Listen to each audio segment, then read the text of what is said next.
Welcome to the Art of Growth in our Enneagram panel season on the 9 love languages. This episode is the Enneagram Type 7 panel.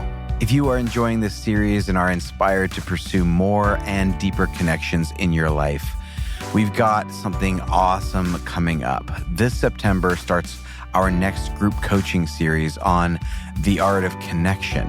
In this 9-week journey, we will guide you collectively to acquire awareness and skills that will enhance connections in your life.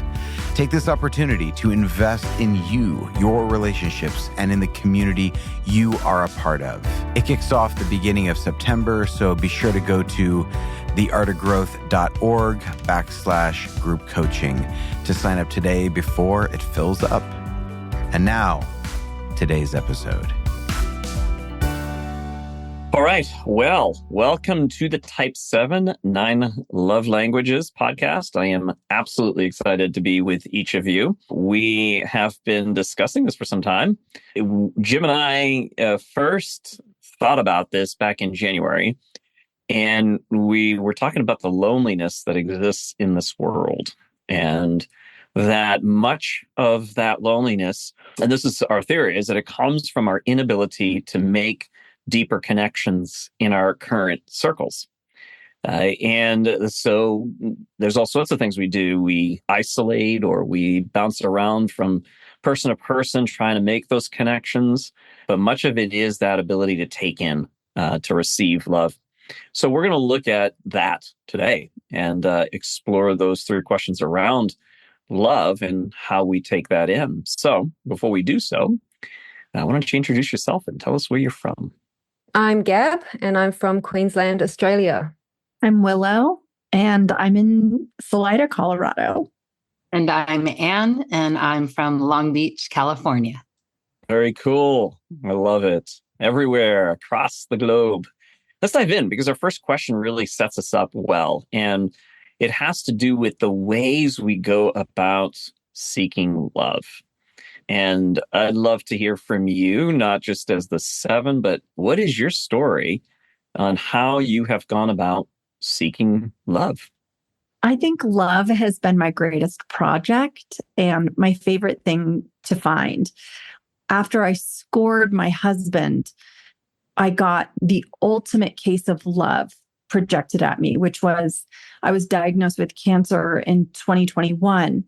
And I didn't see it as the F cancer moniker. I saw it as an opportunity to create love and how many people could come to my cancer party. And so we sent out 2,000 emails inviting every single human I'd ever known and met in my entire life to participate in cancer. And over the course of that time of receivership, of having to lean in and to let people love me, it changed how I truly saw myself. We raised, money. We raised a child through this. We had people helping drive me to appointments and pick me up and walk me and feed me and care for me and care for my family and care for my child. And we weren't able to give anything back. Meaning there was no paybacks in that love other than thank you for being here. Thank you for holding us. Thank you for being in our space and loving us enough to help us in this moment. To me, that was the greatest lesson in love and the greatest moment of learning what it meant to be in receivership of community and love. Wow, you've already answered question number 3. That's fantastic. Let's wrap up. This is great. Been a good time together. And, that's fantastic. Well, my heart is touched by that. That's beautiful. Absolutely beautiful. And it is oftentimes the very painful experiences in our lives that open us up to the possibility of really receiving, I think. Before then, we have too much of we can do it ourselves. We can take care of everything. We don't want anybody's help. And so I appreciate that a lot. You maybe say a little bit more about before then, how you pursued love before this experience. And direct attachment disorder, just a real life sucker of love. Like, do you love me? Will you love me? Do you like me? Will you like me? How many gifts do I need to buy you? How can I get you to love me? And I didn't believe it. I never believed that anybody could truly love me. And so again, this for me was that opportunity. Like when I asked my upstairs woo, like, why do I have to go through cancer? The big answer that I received for myself was, so you'll finally believe in love, you know? And so for me, that was the task that I really saw this being, was just how many people will it take? How many people do you need to shower you in truth, in love, and care to get you to believe it? So that maybe you aren't such like a needy, crazy woman. And it's not just because I'm a woman, because I think guys do it too. But did you come across, do you think people saw you as needy before then? I've heard from people who know me today, they're like, you were needy? And I'm like, oh, yeah. It's funny. You and I have a friend in common, and I have an attachment disorder with Carol Ann, but the difference is I'm an adult now. When I had the same relationship with a girl, Diane, in my early, like 18, 19-year-old self, I would drive around past her house to see if she was home. And if she wasn't home, I would panic because maybe she wasn't friends with me anymore and she was probably making friends with other people. And so I would just drive around like a stalker of her house all the time. I just never trusted anybody really liked me. And I believed everybody was going to leave me if they did like me, if they found out who I really was, whatever that means. You know, that's just like a fakery in our head, right? Yeah. What's your dominant instinct? Preservation. Self-preservation. Yeah. This is probably remarkable for other types to hear from a 7, that this is what's going on, because it doesn't sound 7-ish, but it doesn't have to. This is what happens on the inside. Oftentimes it doesn't get expressed externally, which is why, like you said, people are like, you were needy, right? It's like, it didn't seem that way. You're looking for that connection. Well, and I entertain. So in my most insecure moments, I'm an entertainer. In my most insecure moments, I am the comedian. I'm the loud one. I'm sparkles and sunshine. So even though Diane didn't know I was stalking her, you know, but if we're at a bar, Diane and I'm the funny one. She and I got pulled over by the police one night when we were driving home because I was yelling out the window, I am the shit. And the police officer came up to my window. I was not driving, and said, what were you screaming out the car window? And I looked at the cop and I was like, I am the shit. And, you know, little did Diane know I was stalking her also earlier that day. That's what the police should have been concerned about. Okay. Yeah. What did the police say when you told him that? He just like looked at me like, like he was not expecting that. Yeah, I bet he wasn't. I'll bet. And it's become my moniker, if I'm honest. I have a t-shirt now that says I'm the shit. And we're, 30 years later. Yeah. Still the shit. Well, and it's very eye-opening, I'm sure, for a lot of people, that the external versus what the internal. The external is I'm the shit. The external is I'm being funny and I'm entertaining. Internal is like, please like me. Yeah. And the fear and the dread of like, maybe not, maybe I'm not. But we don't live there very much because that's an icky place. And so we go back to the superficial ways of pursuing love. Yeah. I've always been in love with the idea of being in love, I think from a young age. And I came from quite a small dysfunctional family. So the pursuit of an attachment to a person was always in my frame. And I think until I found the Enneagram, I chalked it up to promiscuity, just seeking human interaction, connection. And then as soon as I found it and it got deep and we got to know each other to a particular level, I would either sabotage, I realize now, that relationship in order to move on, or I would keep a few in my back pocket. Yeah. And make calls outside of that. So I've hurt a lot of people, my younger self along the way, before I really understood what it was that I was doing. And I guess I'm still processing all of that and still trying to work through it. And there comes quite a bit of shame with that as well. If I had have only known what this was all about earlier, perhaps I could have found it in a different way or made peace with it or something. But well, you live and you learn, and I'm happy to say I've finally found and settled. I've been almost married 18 years, so I'm no longer seeking love in that sense. What I'm actually trying to do is give myself love, because I have spent what felt like so long chasing external validation or a sense of love outside of myself. Even looking to a bottle and trying to find it down the bottom of a wine bottle or two every day. And so I've been, just doing the work, I guess, and trying to bring that back to myself, trying to find myself and find healthier means of self-love instead of that external validation. Yeah. And since we asked Willow, we'll ask you, what is your dominant instinct? And did you see that play into it? Yeah, I'm a sexual. So definitely I hate this analogy, but it's the one that comes to mind is almost like the zombies are coming and I'm the zombie and I just grab someone by the throat and eat into them and then just leave them for dust. Like once I've taken everything that I can get, is just leaving them crumpled in a heap and I move on. And that's kind of how I look back at those previous years of one-on-one fusing with somebody, really having this very dramatic, very powerful, intense relationship before it's just move on time. Yeah, one of the first things I read to my wife when I figured out I might be a 7 is a description of the 7. And one of the words that was in there was consumptive. And I said, is that really me? And she said, oh, yeah.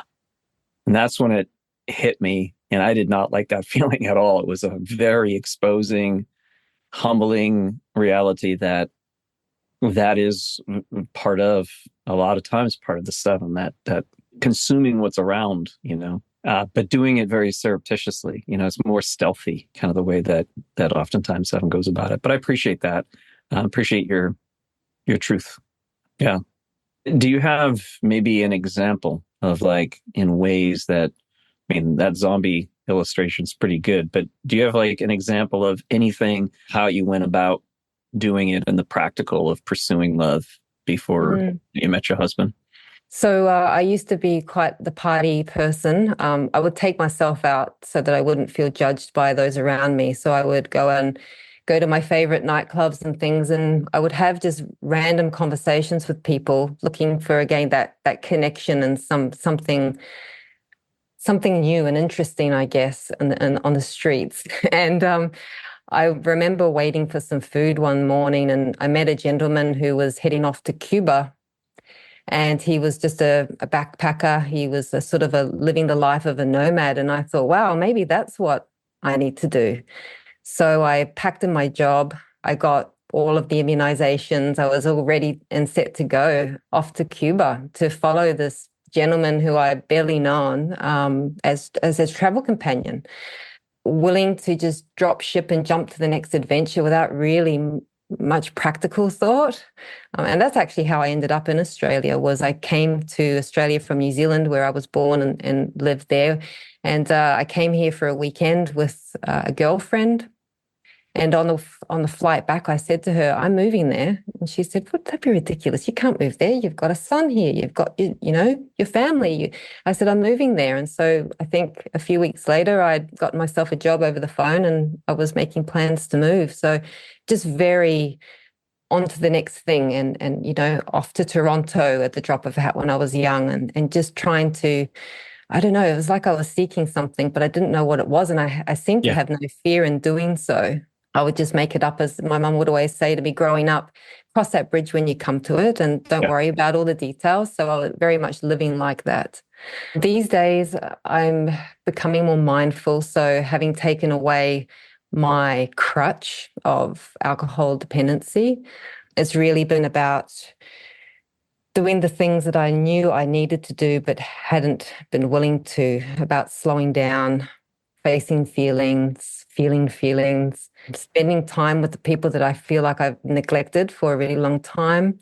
Having lots of kids. I had a big family, so that was a plan to have a big family. Again, that pursuit of love. I wanted to feel that sense of belonging that came from having my own family, but with that came a lot of their emotions. And as you know, mothers and things that feeling the feelings of your children and seeing them processing negative emotions for a 7, or at least for me, has been very difficult. So much so that I didn't really feel that I could be around it for my own mental health a lot of the time. So I would find ways to spend in solitude to distance myself. And that's where I think the drinking really became an enabler to that. Mm. So about slowing down, I downloaded an app called Waking Up, which I try and use from time to time to when things are feeling like I need to get back in touch with myself. Doing the Enneagram certification to learn a little bit more about what would the healthy practices look like, about exploring all of my centers of intelligence, and am I giving enough space for my heart? Yeah. So for me, I grew up in the National Park Service, was born in Virginia and made my way out west with my parents, traveled around a lot. And growing up in the National Park Service, it's gorgeous, and it was adventurous and lots of moving and the fun that came with that. But the hard part of it was that we grew up in very isolated places, and I'm an extrovert. And my whole family, which is my mom, my dad, and my brother, are all introverts. Oh. So typically where we lived, there weren't kids. And so I always grew up knowing that people were out there somewhere. I knew there was people. I knew there was fun, and I wanted to find it, and I've always been a free bird. So when I graduated college, I headed straight to LA. 2 days later, I was in my car and coming this way with a bumper sticker that said Freebird on the back. But I think I seek love by looking for people, ways to create community. I run a community theater here. We do storytelling. I teach writing classes for finding your voice. We did a grief group for the brokenhearted called Weep. Anywhere that I can create tables and groups of people to come together is my happiest of happy places. Listening to other stories, watching other people shine. That's probably the main way I seek love. Creating space. So it sounds like the social instinct is at play there. Yeah, a little bit. Yeah, a little bit. Yeah. Yeah, that sounds like a good place. What was that like? Were there other points in your life where you can look back and recognize other ways that maybe you were seeking love that weren't as healthy as it is now? Oh God, yeah. Like my whole life up until since the quarantine probably is when I probably got a little healthier with that. But I think always seeking attention and always feeling like I had to be the life of the party, bring the smile, bring the fun, the drinking, all the things. I can't say no to hardly anything. I say if a little is good, more is better. Yeah, I've been a bit gluttonous in my life in all areas. Yeah. So. Yeah, I was just joking with a type 7 who I was coaching her earlier. She's got a metabolism similar to mine. And she says, man, it's just really bad, Joel, because I do structure all day long. And when I come home, I open a bag of potato chips and I eat the entire thing myself. And then I'll open up a pint of ice cream and I'll eat the entire thing myself. And I said, and if you're a really good 7, you don't just have one addiction. Yeah. You have about 20 of them because you got to keep your options open. You get bored of one, you get another one. And she was dying laughing. She's brand new to the whole thing and was like, that is so true. But that's masking something, right? Because there's oftentimes it's like when it comes to relationships, when it comes to the need for connection, the consumption is kind of a replacement. It's a substitute for something deeper. Yeah. I have an aunt that she's my old hippie aunt, a big pot smoker. And I remember some years ago, she told me, it's okay if you just smoke in moderation. And my response back to her was, I don't do anything in moderation. She was like, oh, she laughs, but it's true. I'm like, well. Yeah. That's the thing growing up too. I never thought that I was extreme on anything. It just never occurred to me that was the case. And it was my dad, five of us siblings. And it was my dad who was always saying, you just don't know how to do moderation. It's just, if you put a little bit of pepper on your food, you're going to put a lot of pepper instead of just like the rest of us and, or cheese, whatever it is. What are some ways? Let's move on to the second question, because I think this gets at something that keeps us from connection it's not just the ways we seek love, but the ways we resist it. And put your own words to it, because it may not feel like resistance. For some people, it feels like resistance. For other people, it feels like something else. But love does come our way and has, but we haven't always been able to take it in, at least not the way that it's coming to us. Think about your past. Some of you, obviously the three of you have done quite a bit of growth in your life. So think about the past and then think about maybe where you are now. But what ways have you resisted love? Well, I think for me, it's been just that bouncing around when anyone threatened my freedom, just to move on. And so I sort of touched on it earlier, but that's been my pattern. More recently, I've recognized it in my children when they're having big emotions, not trying to deny them, but the reframing that I can tend to do to the positive without, really letting them feel them. And also they make me uncomfortable. So just the other day, my daughter was having some problems and she was crying. And I said to her, I can't even remember the exact words, but basically the messaging to her was, those tears are not necessary. They're unnecessary. It's not serving you. It's not doing anything for you. You're not going to get out of the situation with having them. So let's get out of our emotions and move on. I find myself saying that a lot. Whereas if I could have been with her and just been in that moment, allowed them to pass, allow her to feel, perhaps, that would be a connection spot for us and an ability to show her love. And for her to be so vulnerable, because she's an 8 as well. So very difficult, at least I've recognized in her, to show me her vulnerability. And when I do that, then to close her down like that is a resistance, I believe, to having that opportunity to love her and for her to feel trust in me. So I have recognized I do that with a lot of the children when they're having their big emotions. Well, again, wow. Thank you for that, to the vulnerability and the truth in that. That is not comfortable to see that in ourselves as 7s. I know that that's something I can look back on many times and, wow, I wasn't there yesterday. I can look at it and, oh man, once again, someone's, in my family is opening up or wanting to have connection. And what am I doing about that? If it's uncomfortable, if it's about stuff I'm really not interested in talking about. Yeah, it's a tough one.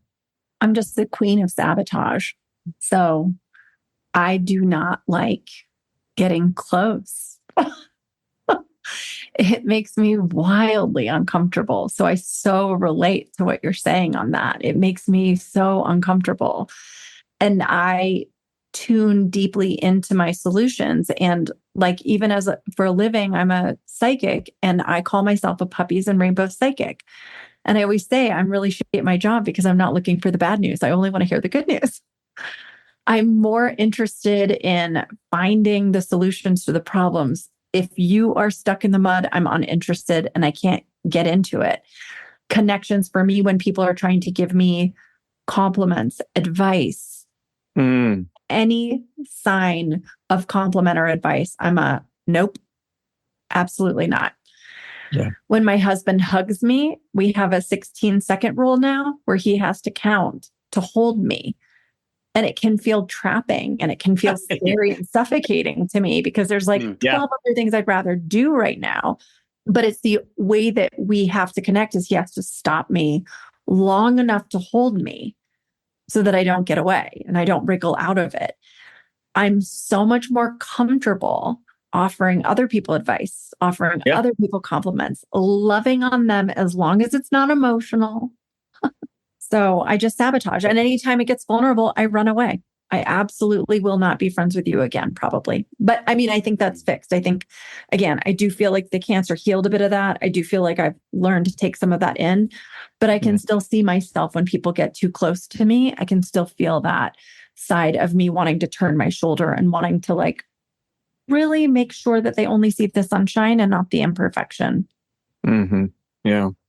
I resonate with that a lot because I run. That's exactly what I do. I run away. I've gotten better at learning to stay now that I can see it, But it's exactly what you were just talking about. Even with what I do now with these tables, it's easy for me to hear other people's vulnerabilities and watch their tears. I think it's so beautiful, but I'm not going to let you see mine, or I'm not going to share mine too. So I've leaned into that. I'm starting to have the tougher conversations. I'm not running so much, but that is a lifetime's worth of work, because that's all I did before was run. Anybody that got close, or I felt that holding, back it up and give me space. Yeah. A little relationship advice for those who are in relationship with sevens is, you keep the door open, we'll come. Yeah. Doors closed, that's terrifying. It's like, no, don't close the door, don't close the gate. Like, keep that wide open. I'll come in and out. But that sense of like feeling trapped is so visceral for the seven. Mm-hmm. It's not thought-based. It's just a visceral reaction of, that is a terrifying, at an existential level, a terrifying feeling to be trapped. Yeah. Goldie Hawn actually has a quote that she said, "I'm like a bird. If you close the door on my cage, I will flap my wings to try to get out. But if you leave the door open, I'll likely stay forever." Yeah. That's very seven. Yeah. I love that. Yeah, that feels right. That is the work of us sevens, is to move towards, how do I break through that fear of vulnerability, that fear of being that close, that exposed, and being really, truly seen. That is it's a very unsettling experience, but it's also the most powerfully transformative experience when we have it and when we are able to do it.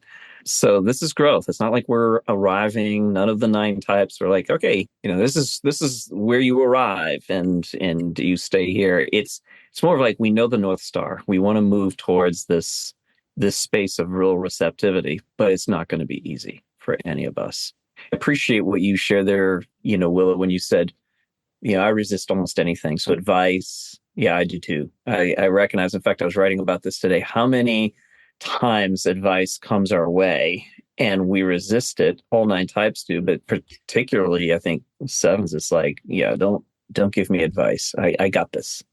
And affirmations, so all sorts of things that we will resist. Forgiveness, somebody who's choosing to say, you're okay. Yeah.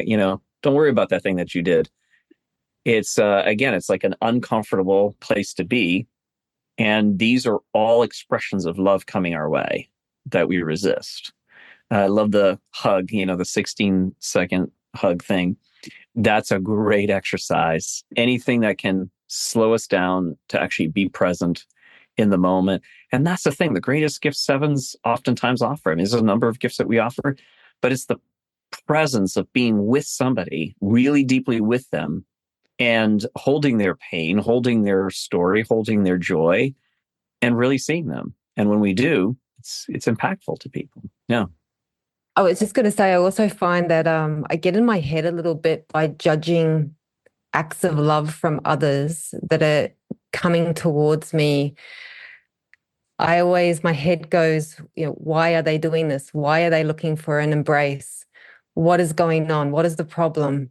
Rather than just realizing that might just be the way that they just want a hug today from their mom, and I'm always, am I being manipulated? I've got 3 teenagers in the house at the moment, so there's a lot going on with that, but I can't just be. I feel like I'm always in here in my head and always on guard and always trying to judge the intention behind a genuine, it could be in some respects, in most respects, display of love or an act of love. So I just caught that recently and about myself, and I thought that was really interesting to note that I can't just relax into it. Yeah, we talk about this on a podcast that we're going to release pretty soon, Jim and I, but just how there is a lack of control in the act of receptivity. When we are receiving love, as it's coming to us in the moment, it requires us to let go of some things. It requires us to let go of control and really autonomy. It's like an autonomous feeling that suddenly is lost. Like, now I'm being pulled in, a gravitational pull, like a Star Trek beam or something pulling us in. It's like, oh no, I don't want to be pulled in. And there's that reaction to that. There's a fear of that. Receptivity is a toughie. Yeah. So I see, like, I don't want to be needed. Yeah. Yeah. Oh yeah. Like, I don't have time for your needing me. Yeah. Yeah. Yeah. It doesn't feel fun for me to be needed. No. So like, yeah, can you clear up your tears? That'd be great. Because I don't know what the problem is here, but the tears are a waste of my time. It's bringing us all down here. Yeah. I mean, come on, puppies and rainbows, people, let's go. That's I would be curious if you all feel that way, because I've definitely heard diverse sevens on that. Yeah. I agree with that sentiment. Is a lot of the time I'm closing down somebody else's negative emotions because I haven't got time for that, and I don't want to get down. I don't want to bring myself down, because then I'm stuck there with you. I'm down in the mud with you, and I need to stay up here to keep myself vibrant and positive and happy.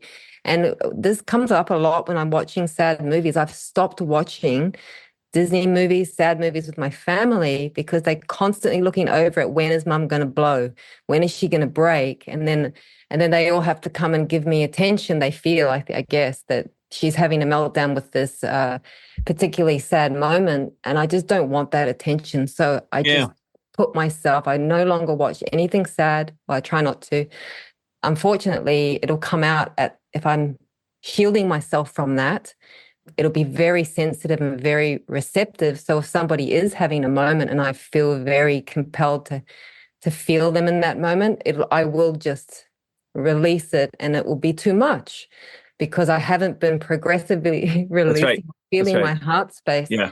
It's just a flood then. And that is very uncomfortable. I have lost it in public forums after movies or things, and people are like, is she all right? Do you need to get a stretcher, or do you need assistance? Because she does not look like she's handling her emotions very well. So I just guard against that at all costs now.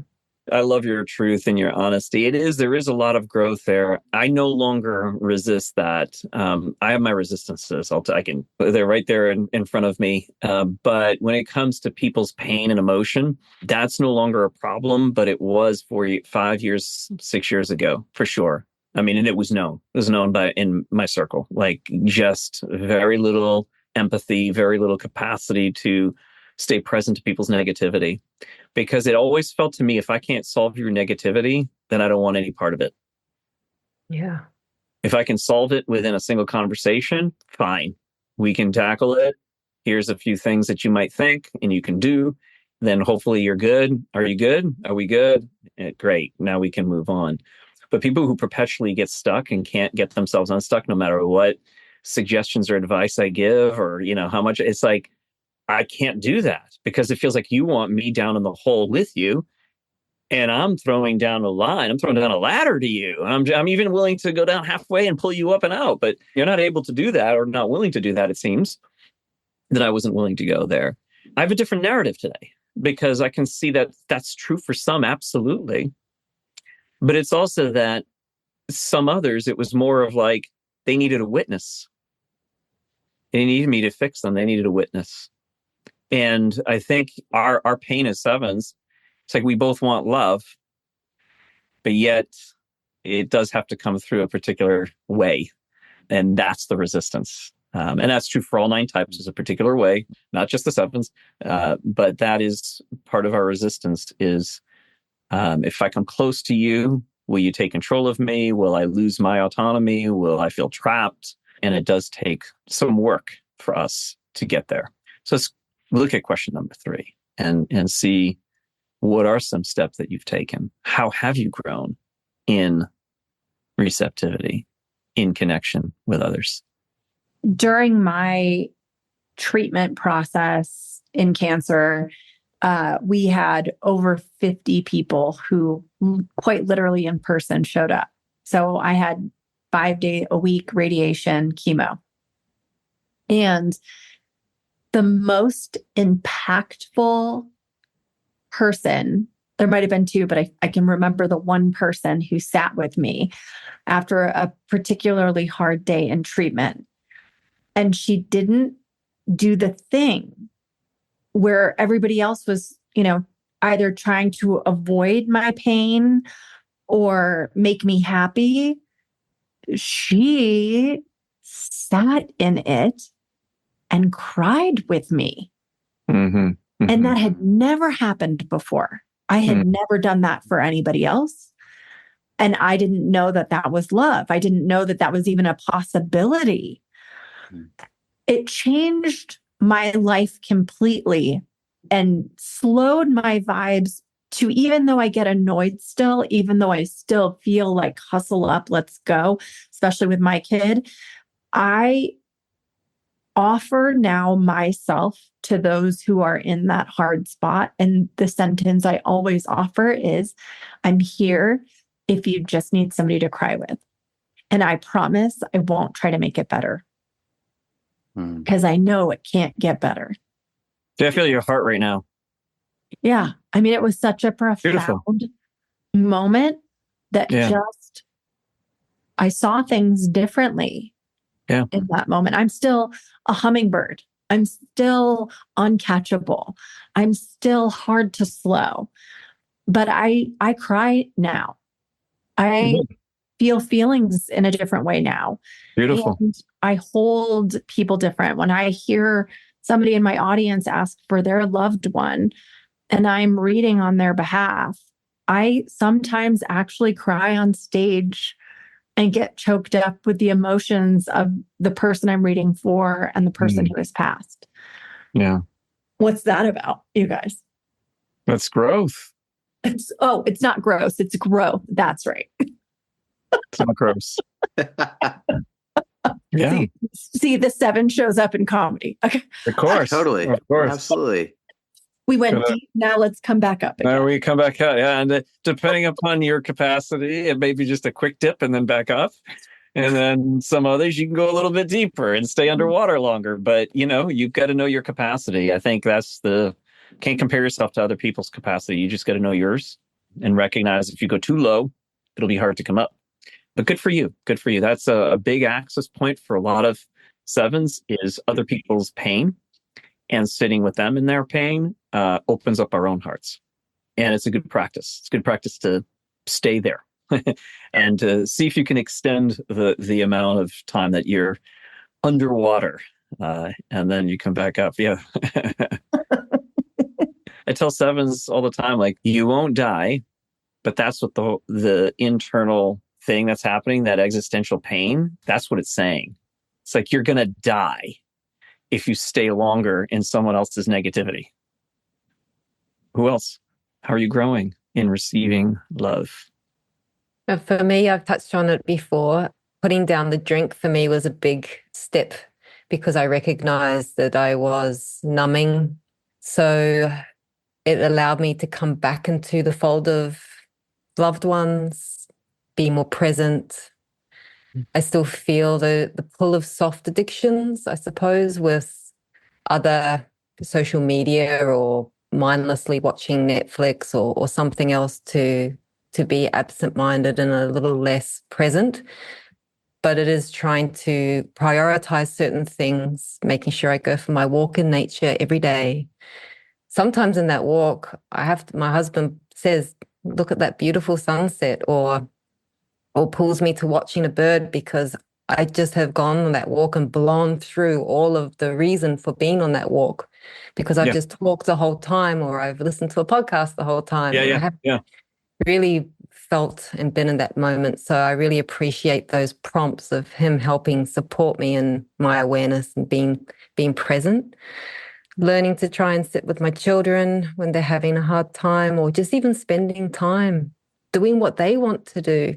Something I never really wanted to do, which sounds terrible as a mother of a lot of people, but they feel seen when I show an interest in their lives. And I read in a book that my type, and with the sexual instinct being dominant, that it's labeled the trickster. And I had a real problem with that title. Like I really denied it for a really long time, the trickster. It sounds horrible, but it sounds very selfish.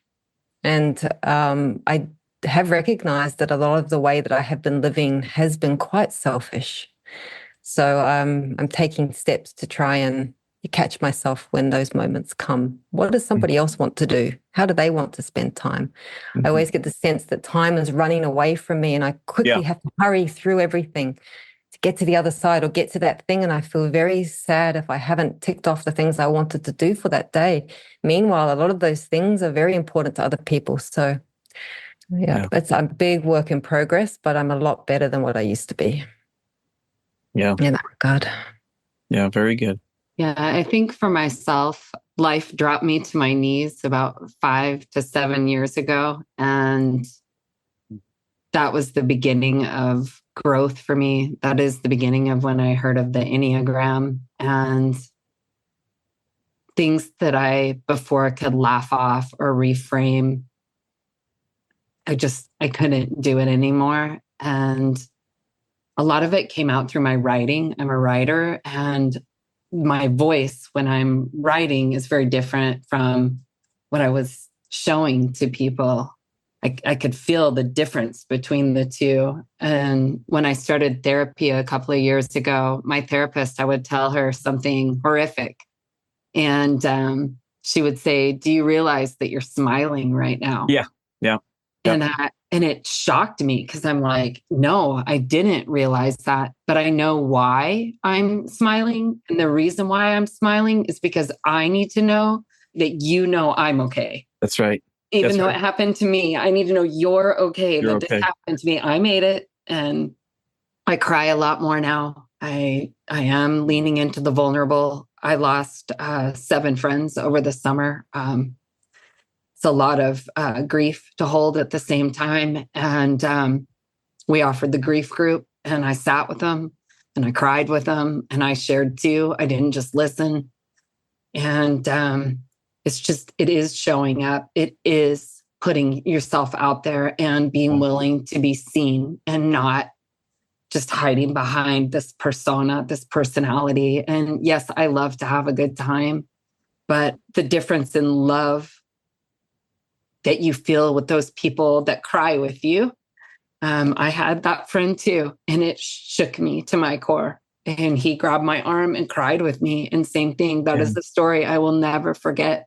And he lives in my heart now because of it. So it is being willing to be broken, being broken open and let people see all of it, not just the sunshine Annie part. And yeah, it feels good. I just want to stay there. That's a good place to be. Good. Yeah. There's a depth to that. I can feel that in you. Yeah, sevens can be tricksters. Archetypally, they are. Yeah. I mean, when I did a little bit of a dive into archetypes, I instantly recognized the trickster. Oh, that's the 7. Oh, absolutely. That's the 7. But then there's a movement that happens where if you're doing your work, you move from the stereotype of that archetype and integrate other archetypes in there. And you move towards sage, which is really, the desire, I think, of a lot of people is to be able to give back and do something good and impact the lives of other people. There's so much here. There's so much here that has been shared that I think is rich and is beautiful and is touching. Anything that, before we wrap up, anything else that you would feel like, man, I wish I'd said this kind of thing about your own growth in the space of receiving love? Something happened when we moved to Salida. We had lived in the city. And so I was my 40-year-old something self having to make friends for the first time in a really long time. And I had no equity with these new people. I didn't have shared story. I didn't have shared friends. There was nothing holding me or binding me to people. And something that has stuck with the starting to make friends over has been, I say the quiet part inside of me out loud now, which is to say, it was really nice meeting you. And I'm going to go get in my car And I'm going to think about everything I said wrong and did wrong. And so what I want to tell you is if you're getting in your car and you're going to be just like me and go over all the hypercritical moments that you wish you would have done something different, please know that I won't be thinking about you at all because I'm so busy messing with my own vibes. And that connection point right there, because every woman looks at me jaw dropped like, oh, so you do it too. And what I've noticed is the more I say the quiet parts out loud, the more I tell a woman across from me that I am wildly insecure on the inside, the smile is the trickster. The smile is the, I hope you like me. But the truth is, I am a magnitude of just insecurity on the inside. And I just want you to like me all the time in every way. And if you don't, that's okay. But please don't string me along. Please tell me your truth so that I don't get hurt in this. The more I'm honest and the more they're able to be honest with me, the safer I feel. Yeah, that's really important. Yeah. Really, really good. Yeah, I've learned a lot of that by watching other people do it. I think, man, they can get away with that. They can say that and they're still loved and they're still, people still enjoy being around them. Wow. How about that? And maybe even more because the person who's across from me, whether they're a 1 or a 3 or an 8 or a whatever, we know inside of them, their internal noise is also equally in some hypercritical coping mechanism of connection. Yeah. And so if I am the person to open the door and offer the opportunity of truth, they get to take the mask off too. They get to unwind their crap too. We get to sit there in actual true connection. And whether we have to do it 10 times before it's honest, that's fine with me anymore. I'm here for the long haul. I do desire those connections. They scare me. I still make jokes and fart jokes whenever I can, but I do desire that connection. Yeah, that's good. And that's, I'm really proud of you for that, because to be able to name that, like, this is what's going on inside, takes awareness. And then it takes this major step of vulnerability to say it. But you establish, and I think 7s at their best, that trickster quality is taking down those who are positions of height, kind of normalizing these things and exposing the truth, the ugly truth that lies underneath things. I mean, that's what the tricksters do in every major movie that incorporates that character. But you see it. That's the truth underneath. But in the sense of, I'm not exposing other people's now as a trickster that's integrating everything else, I'm exposing myself so that we're human, we're together. That's one of the gifts of 7s I'm convinced of, is that ability to set everything on equal ground. No judgment. I'm with you, you're with me. This is true of all of us. Yeah. Well, to each of you, thank you so very much. This has been rich. It's been exposing as I've listened to you. I'm like, oh boy, yeah, that's true of me too. So thanks for that. And really appreciate the growth that all 3 of you are living into. It's like a practice and you're doing it. And I think the community appreciates that as well. This is our gift to many others, 7s out there and people in relationship with 7s. So with that, once again, thank you to each of you. Thank you so much for joining us, and we hope this work of art helps you grow. Reach out to us at www.theartofgrowth.org to find out about the upcoming group coaching session, to take our free Enneagram or Instincts test, learn about individual and couples coaching, as well as our next round of certification. If you would like to see how our work can improve your corporate culture and team dynamics, email us to set up a free consultation. You can follow us on Instagram at just Art of Growth, and make sure you follow the podcast. And leaving us a review on iTunes really helps people find this work. Until next time, my friends, grace and growth.